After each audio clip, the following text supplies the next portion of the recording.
गिबियावनो जोङो दिनै गासिबो मिडिया पार्सनफोरखौ बरायनानै लानाय जाबाय आरो बर' रायजो राजा गासिखौबो जोङो गोसो गोरबोनिफ्राय खुलुमहरनाय जाबाय। दा जों दिनै मोनसे सिरियास हानि जेंनाखौ लानानै बे प्रेस मिटिंखौ खालामनाय जादों।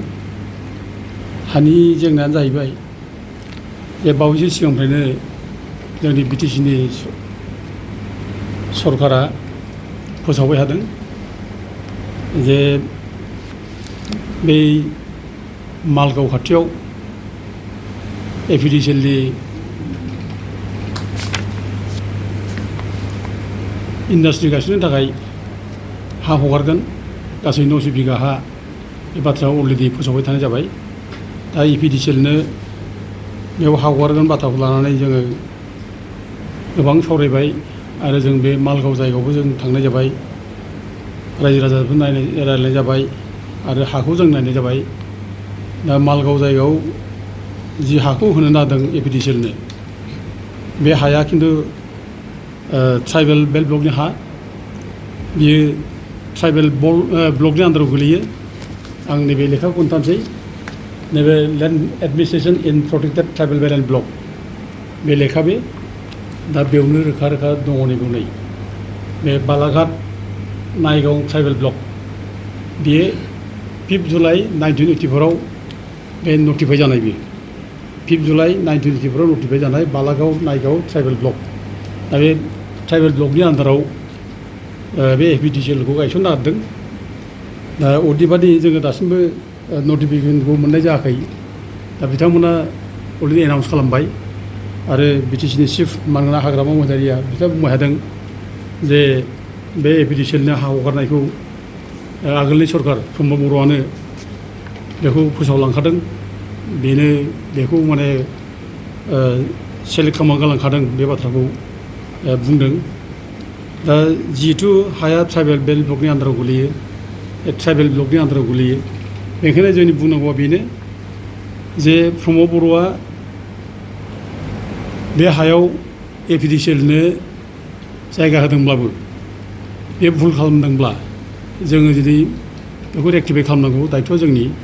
दानि बिटिसि सरकारा मानगोनां हाग्रामा महिलारिया बे प्रमद बर'आ होलांदों होननानै जों बे भुलखौनो मावनाया उसित नङा। दा बेखौ रिभिउ खालामनांगौ, दा बेखौ फोसाबनांगौ। मानोना नों ट्राइबेल बेल्ट ब्लकआव नों 1 इन्सि हा मालायनो हा हगारनो हाया, बाथ्रा बे। ओमफ्राय लोगोसे जोङो बुंनांगौ बाथ्रा मा, जे एपिडिसिएलनो हा हगारदोंब्ला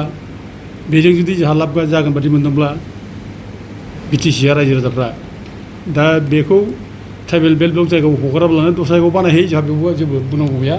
जोंहा आपत्ति गैया, दस्रा जायगायाव बानायहैयो। खिन्थु ट्राइबेल बेल्ट ब्लकआव नङा। जों बेखौ स्ट्रंलि जों बादा होयो, होबथायो आरो बेखौ जानो होनाय नङा। आरो आयेनानो थोनखाया, आरो बेजों लोगोसे जोंना मानगोनां हाग्रामा महिलारिया एनाउन्स खालामबावदों जे बे एपिडिसिएल जेराव गायसनगोन, जेराव एपिडिसिएलनो हा होगोन, बे जायगायाव गासै 93 नन प्रटेक्टेड क्लास अफ पिपल बिसोरनो हा होनाय जागोन, बिसोर एफेक्टेड जागोन ओरै होनदों आरोखि। एपिडिसिएलनो हा हगारनाय लोगो लोगो 93 नन प्रटेक्टेड क्लासनि मानसिया, बिसेसकरि मुस्लिम सम्प्रदायनि मानसिया एफेक्टेड जागोन आरो बिसोरखौ शिफ्ट खालामनाय जागोन होनदों आरोखि। जावले जावले बुंबाय एभिकसन खालामा, शिफ्ट खालामनाय जागोन ओरै होनदों। दा शिफ्ट खालामनाय जायगाखौ जों नायबाय। दा शिफ्ट खालामगोन जायगाया जाबाय बे मालगावनिनो ग्रेजिं फिल्ड। मालगावआ बे ग्रेजिं फिल्डखौ गोदो बाहायबोदोंमोन, मोसौ मोसा खानाय, गेलेनाय बायदिसिना माबायाव पारपासाव रायजो राजा बाहायबोदोंमोन। बे मालगाव ग्रेजिं फिल्डआवनो दोनहैनायनि बाथ्राखौ बिटिसिआ सावरायदों। दा जोंनि बाथ्राया मा जादों, जि जायगायाव एपिडिसिएलनो हा हगारदों बे जायगायाव बिसोरो थानो मोनखायामोन, बिसोरो इलिगेलखा। जिथु हाया ट्राइबेल बेल्ट ब्लकनि, बिसोरखौ बे जायगानिफ्राय दस्रायाव आगोलाव होखारनांखागौमोन, दस्रायाव दोनखानांगौमोन। बिसोरखौ एभिकसन खालामबा होखारहर, बिसोरखौ बे जायगायाव दोनखानाङामोन। खिन्थु बिसोरखौ होखारनाय जायाखै। दा दिनै एपिडिसिएलआ फैबाय जेब्ला बिसोर एफेक्ट जानोसै। खिन्थु बिनि थाखाय बिसोरखौ जे हा होफिननांगौ, बेथ' आयेनावथ' बेखौ एलाउ खालामा। आयेना बेखौ पारमिसिबल नङा बेनि थाखाय। आरो बेखौ आरो ट्राइबेल बेल्ट ब्लक जायगायाव आरोबाव मालगावनि ग्रेजिं फिल्डआव दोनहैनाय, बेबो आरो इलिगेलबाव, बे खुनु दिन जाया। आरो ओरैनो माबा बुंखादों सुप्रिम कर्टनि अर्डारावबो दंखायो जोङो सुप्रिम कर्टनि अर्डार लेखाखौ जों दिहुनना लादों नैबे सुप्रिम कर्टनि जाजमेन्ट बे सुप्रिम कर्टनि जाजमेन्ट बे जाजमेन्टआव अर्डार होखादों जे खुनु ग्रेजिं फिल्डआव खुनु इलिगेल इनक्ल'जारफोरखौ दोननो मोना बेखौ माने इभिक्सन खालामनांगौ बे बाथ्राखौ एखेबारे सुप्रिम कर्टआ अर्डाराव रोखा रोखा होखादों दा बेफोर ग्राउन्ड नायनानै सुप्रिम कर्टनि अर्डारखौ भायलेट खालामनानै नों बे जायगायाव नोङो गुबुन थानो मोनै मानसिखौ दोननो हाया आरो बे ट्राइबेल माने ब्लक जायगायाव आरोबाव आरो बिनि बादैबो मोनसे खोथा नैबे माबा दंबायो हाइकर्टनि अर्डार दंबायो कर्टनि अर्डार बे अनारेबल गुवाहाटि हाइकर्टआबो अर्डार होदों जोंनो बेयाव बुंदों जे माने इसिबां ट्राइबेल ब्लकआव माने इलिगेल भाबै इनक्लुड खालामनानै दं बिसोरखौ होखारजोबनांगौ बिदि होननानै गासिबो आसामनि जेसेबां डिसि दं बिसोरखौ माने बिथोन हरदों आरो लोगोसे आसामनि जायनाखि प्रिन्सिपाल सेक्रेटारि चिफ सेक्रेटारि आरो बिटिसिनि प्रिन्सिपाल सेक्रेटारि बिसोरखौ रेसपन्सिबोल खालामनानै बुंदों जे जाहाथे माने खुनु ट्राइबेल ब्लकआव जाहाथे इनक्लुजमेन्ट जाया बिसोरखौ इभिक्सन खालामो बिनि अर्डार मोनसे दङ दा बेफोर खुला मोनसे रोखा रोखा जोंनाव आयेननि सापर्टिं डकुमेन्ट जोंनाव दंखायो ओमफ्राय नैबे माबानि जाबाय नैबे लेन्ड पलिसि 2019नि आसाम गभर्नमेन्टनि लेन्ड पलिसि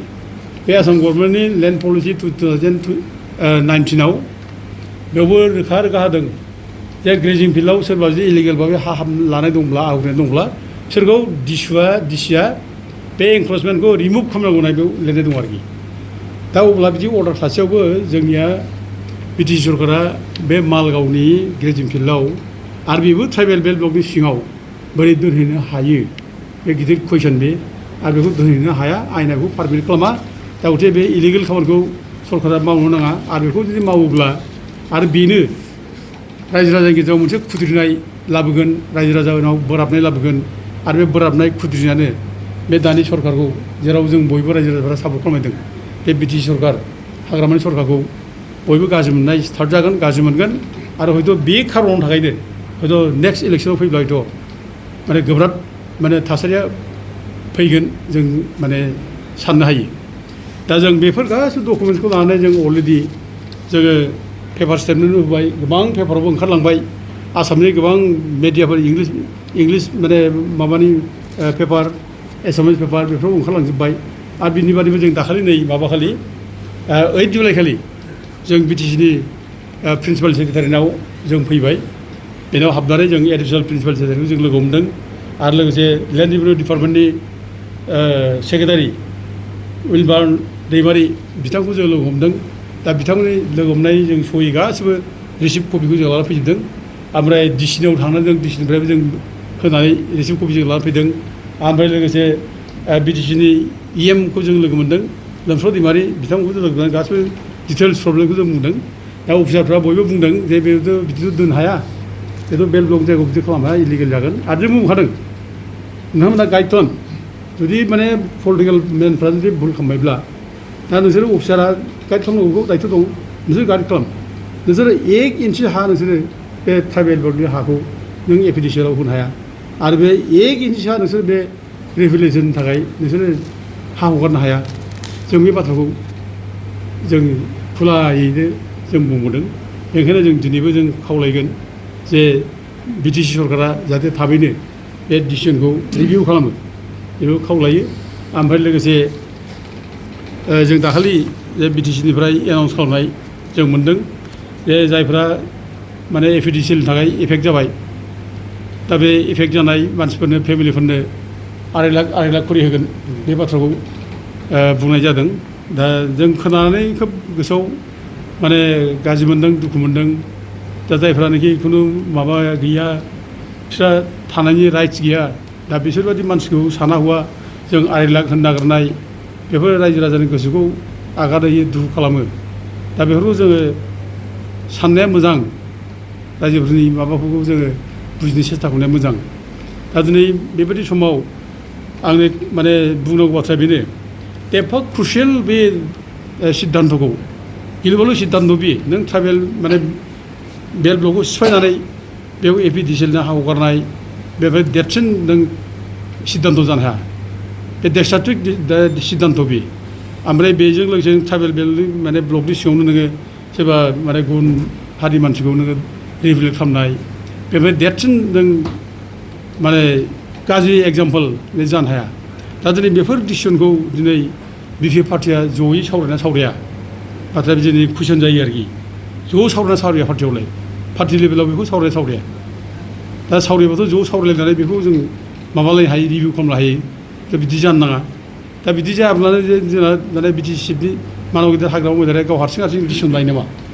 दा बे हारसिं लायोबाथ' बे बिराद भुल जागोन बियो बिदि जानो मोना दा गथिखे बेफोरखौ पार्टि लेभेलाव मोजाङै डिसिसन जानांगौ पार्टि लेभेलाव सावरायनांगौ आरो पार्टि लेभेलाव सावरायनानै बेफोरखौ माने डिसिसनखौ लानांगौ दा जों बेखौ खावलायहरो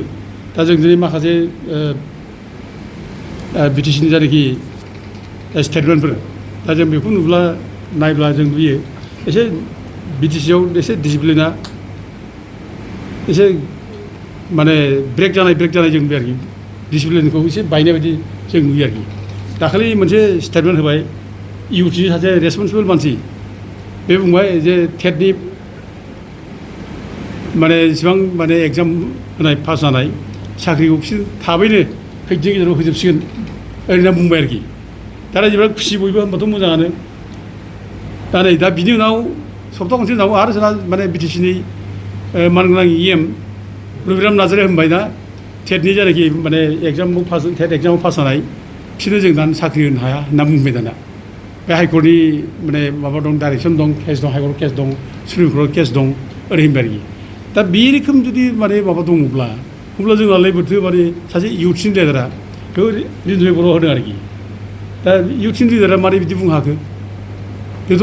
डिसिप्लिन गैयि जायाखै होनबा बे हो प्रपारलि हो मोजाङै रायज्लायनानै हो बि टि सिनि माने गभर्नमेन्टआ मा पलिसि लादों मा पलिसि लायाखै बेखौ बि टि सि गभर्नमेन्टनि स्पक्समेन थायो बिसोर बुंनांगौ बि टि सिनि माने इडुकेसन डिपार्टमेन्टआ मा जादों मा जायाखै बेखौ इडुकेसन डिपार्टमेन्टआ होनांगौ दा खिन्थु बेखौ होआब्लानो नों जुदि सोरबा सासे माने माबाया आनअथराइजलि जुदि होयोब्ला जुदि बे फेक्ट अरियेन्टेड जुदि जायाखैब्ला बे अब्ला बेथ' बदनाम जागोन ना दा नै रबिरामा मोनसे खोथा बुंबाय दा नै इउथनि लिडारा मोनसे खोथा बुंबाय दा गथिखे बे बिदि जायोब्ला गाज्रि मोनसे समाल'सन जायो गाज्रि जायो बेनिखायनो बेखौ मोजाङैनो गावसोरनि गेजेराव माने पार्टिनि सिनियर लिडार जेराव दङ बे पार्टियावबो मोजां सिनियर लिडार दंना दा बिसोरबो रायज्लायदों बिसोर रायज्लायनानै डिसिसनखौ होगोन बिसोरो प्रेस ब्रिफिंखौ होगोन खिन्थु जानला मोनला होलाबायनानै जुदि रायजो राजा केअस जुदि जायोब्ला दाथ' गाज्रि मोनलाय फैगोन जिउआवनो साख्रि होननाया बोरो होनलायनाय जायोब्ला दा बेथ' कुइसन जागोन ना बोरो साख्रि होननायालाय बे फैगोन दा गथिखे बेफोर डिसिप्लिनखौ मेनटेन खालामलायनाया मोजां आरो जों बेखौनो दिनै आरोबाव जावले जों खावलायबावो जे बे मालगावनि हाया जिहेतु माने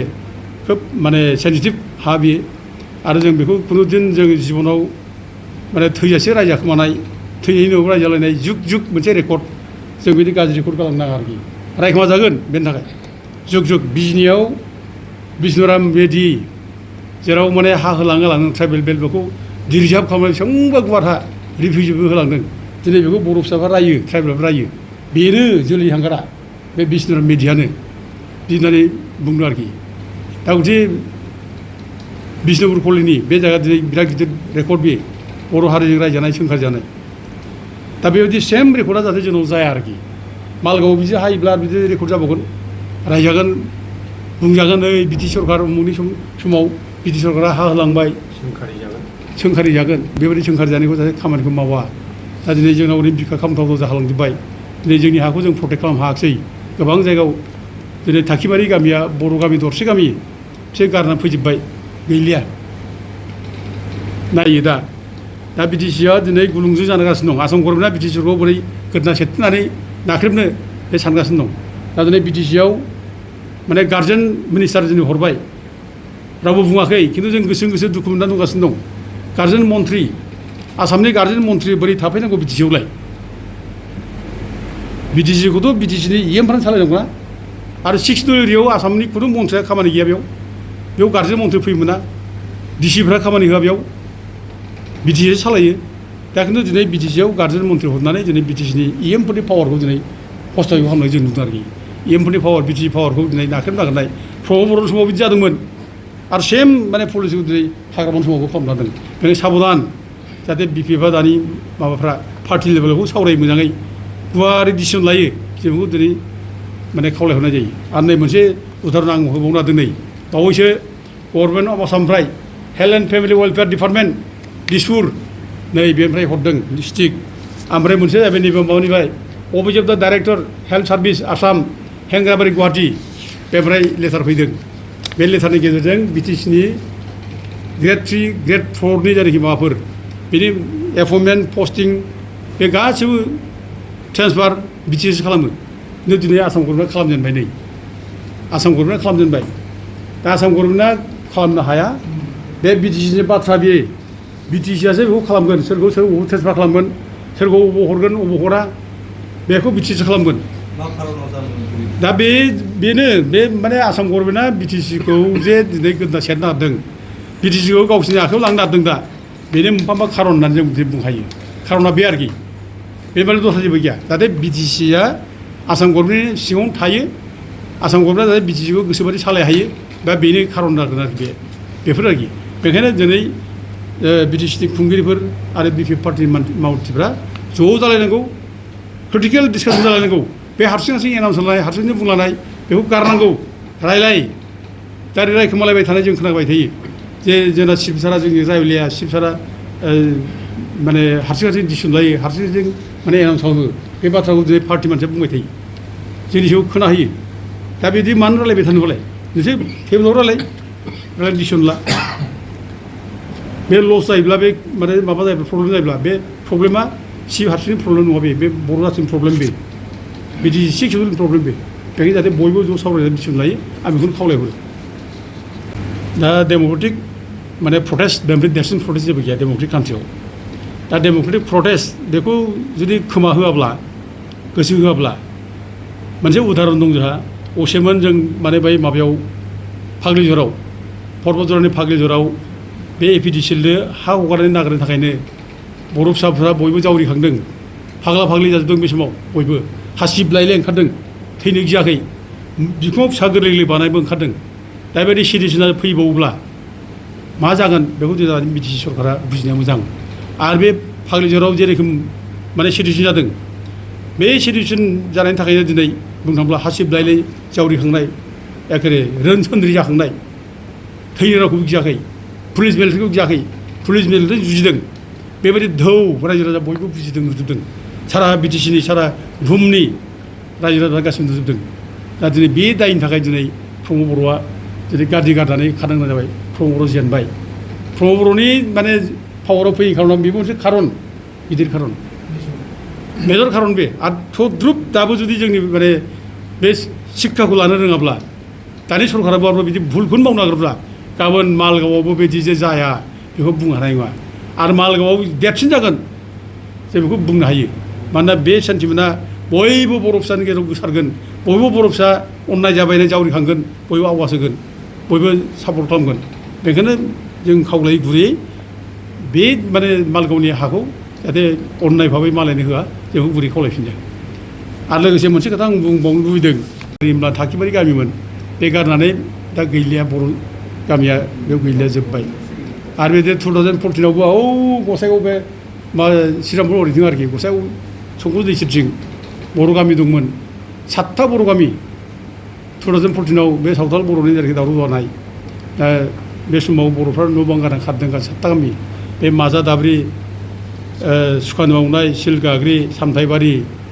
ओमफ्राय फकियागा निलायझरा दा बेबायदि फुलकुमारि दा बेबायदि गामिफ्रा दिनै गैला बर'फ्रा गामि गारना फैबाय बिसोर दोनहैफिननायनि बेबस्था लानो हायाखिसै। दा बेफोर जोंनि थाखाय बिराद गाज्रि माने दुखुनांथाव एग्जाम्पल आरोखि। जों बिटिसि मोनबाय 6 सिडुल बिटिसि दा जों बिटिसि 6 सिडुल मोननायनि उनावबो जों जुदि सेफ नङाब्ला जों जुदि सिकिउर नङाब्ला अब्ला जों जे एथ' मानसि सोलायबाय गावजों गाव बुथारलायबाय जोङो पुलिस मिलिटारिजों गावथारजाबाय एथ' माने सेक्रिफाइस एथ' भिक्टिम जाबाय बिनि उनावबो जों दरलायसे हा मोननाया जुदि जों सेफ नङाब्ला जों सिकिउर नङाब्ला होमब्ला जोंनि सेफटि सिकिउरिटिया जों बहा मोनबावो बेखौ साननो गोनां बाथ्रा। आरो नै बावैसो बे रुनिखाथायाव बाहेरानि मानसिया फैनानै एखेबारे रुनिखाथा अफिसखौ गाग्लोबजोब्बाय बयनिबो मेगनाव गां गां जों ससियेल मिडियायाव नुबाय फरेस्ट डिपार्टमेन्टनि राइफल बानलायनानै एखेबारे सावहैलाय लानानै थांनाय जों नुबाय। दा एथ' गाज्रि घटना गावनि सिक्स सिडिउल एरियायाव थैजों सोरजिनाय बे सिडिउल एरियायाव मालाया दिनै फैनानै एथ' दादागिरि खालामबाय एथ' अननाय खालामबाय दा बिनि सायाव जों जेबो एक्सन लानो हायाखै जों दा बे खालामनो हादों जे बे हाग्रा ओनसोलाव गोबां माने इलिगेल बाहेरा मानसि हाबनानै थाबाय दं इनक्लुजार्स माने बिसोरखौ आइडेन्टिफाइ खालामनांगौ बिसोरखौ इभिकसन खालामनांगौ जों बाथ्राखौ बुंनो हादों दाबो जुदि जोंनि सरकारा बेखौ जुदि नायाब्ला बेखौ जों गोसो होआब्ला होमब्ला जोंनि सेफटि सिकिउरिटियाबो थागोन माखासे बोसोरनि उनाव जों नायदो जों जायगायाव जों इलिगेल जों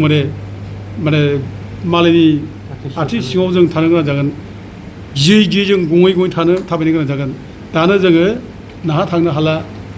अबा माने साम' खननाय नाथुर जुनाय गुरनाय जों थांनो हाला